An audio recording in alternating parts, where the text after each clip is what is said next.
The Institute for Faith and Freedom at Grove City College presents Meet the Scholars with your host, Senior Student Fellow Libby Krieger.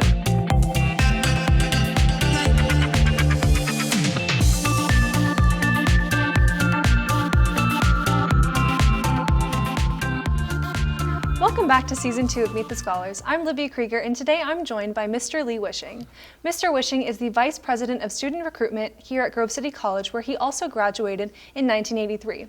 Mr. Wishing is also one of the original founders of the Institute for Faith and Freedom. So thank you so much for joining me today. Great to be here, Libby. So, Mr. Wishing, what sort of responsibilities do you have as the Vice President of Student Recruitment? Well, that's an interesting question. So I oversee the admissions office at the college, but also do admissions marketing. And so there's, all the writing that goes around that and the strategy around recruiting. So, that's what I do. Sounds like it must keep you busy. I know we were talking about what you already did today earlier before we started filming. So another question I have is Grove City College versus Bell, one of the landmark Supreme Court cases, and we were here involved in that.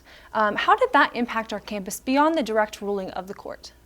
The big thing, how it impacted the campus right away, is that the college left the federal student grant programs, now known as the Pell Grants, back then Basic Educational Opportunity Grants. The feds ruled that $1 of aid, even though it was a grant directly to the student, that aid was determined to be federal aid, even though the reason that we ended up going to the court and why the courts dragged us through this is we were the only college in the country then that said, if you've got a Pell Grant, a grant directly from the federal government, we said, send it to Libby.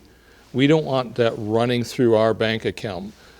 Every other school in the country, they sent Libby's money right to the school, and then they would put it in an account for you to pay your bill. So Grove City was like the purest of all the schools, and they wanted to determine whether or not that money to Libby was aid to the institution. And if it was aid to the institution, then the full regulatory regime around federal aid to students would apply to the institution. So if they could get Grove City, they could get anybody. And sadly, that case was brought around ostensibly around women's rights in higher education, but it really had nothing to do with that. It was all about the aid to the student. So.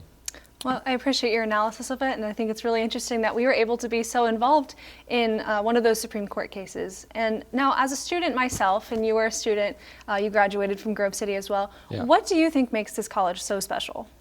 Well, I think the big thing, it's commitment to our principles. The first and foremost being that we're a Christian college, and we're Christ-centered.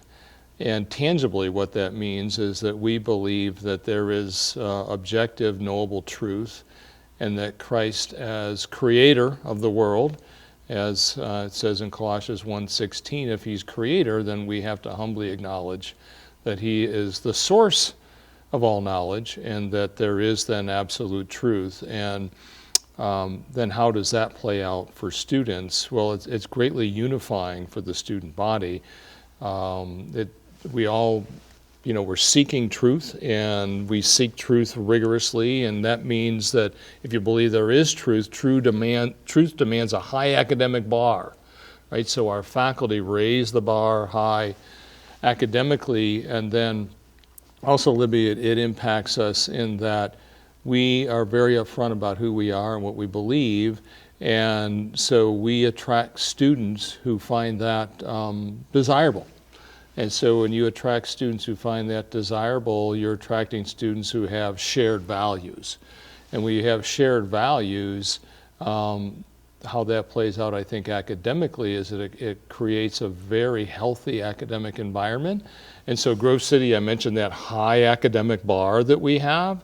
If you look at our outcomes, Libby, they're really, really strong across the board. And I was wondering one day, how can that be? How can Grove City students be achieving such a high level and so many different measures of outcomes? So I called a friend of mine who's an expert in higher ed and said, hey, I think there's something really special going on here. We've got really, really great faculty that are raising that bar high, but so many students are getting over it that the single biggest influence, I would think, on students is each other, right? Because you're with each other 24/7. You're with faculty, if you're taking a 3-hour class, you're with them 3 hours a week. Maybe you're seeing them office hours, maybe 5 hours a week. But you're with your peers 24/7. And he said, indeed, the single greatest factor in forming a student's values while they're in college and also determining their academic success is their peers.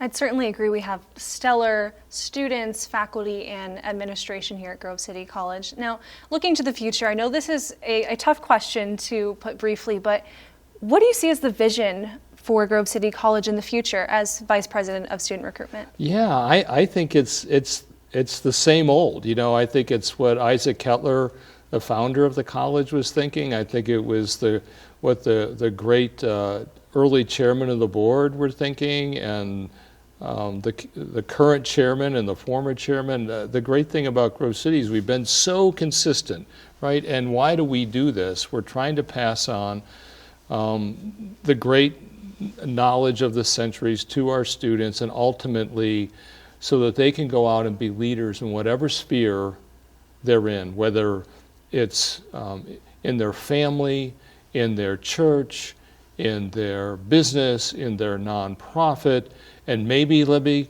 God willing, some great leader that's going to provide a vision for our country that people can understand the value of freedom and that produces human flourishing like no other country can, and also a real moral founding for that freedom. And so I'm hoping, Libby, my vision and my hope someday is that we continue to produce great leaders like we did in President Paul McNulty, who our current president, who became Deputy Attorney General under George W. Bush and had such a huge impact on this country in so many ways. So that's my vision and my hope.